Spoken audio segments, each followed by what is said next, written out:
সন্তানের বিয়ে মানে শুধু একজন বউ ঘরে আনা নয়, বরং আর একজন মেয়েকে মায়ের ভালোবাসায় জায়গা দেওয়া। যে শাশুড়ি এটা বুঝতে পারে সে শুধু সংসার নয়, বরং দুই পরিবারকেই সুখে ভরিয়ে দেয়।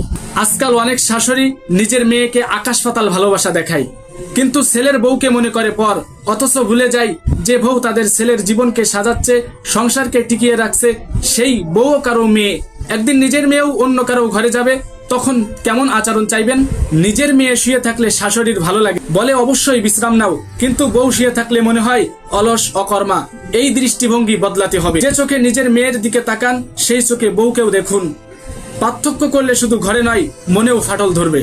যখন জামাই কিছু উপহার দেয়, শাশুড়ির মন ভরে যায়, আমার মেয়েকে কত ভালোবাসে। কিন্তু ছেলে বৌমাকে কিছু উপহার দিলে মনে হয় আমার ছেলের টাকা অপচয়। এ কেমন মানসিকতা? ভালোবাসা ভাগ করলে কমে না, বরং বাড়ে। নিজের ছেলের ভালোবাসা বৌমার প্রাপ্য, এটাই স্বাভাবিক। শাশুড়িরা যদি মনে করতেন আমার ছেলের বৌমা আমার ওই মেয়ে, তাহলে সংসারে অশান্তি নামক শব্দটা থাকতো না। কারণ ভালোবাসা দিলে ভালোবাসা ফিরে আসে। তফাৎ করা মানে নিজের ঘরের ভিতরেই দূরত্ব তৈরি করা। বউকে পর ভাবা আর মেয়েকে আপন ভাবা, এটা শুধু অন্যায় নয়, এটা অন্যায়ের বীজ রোপণ করা।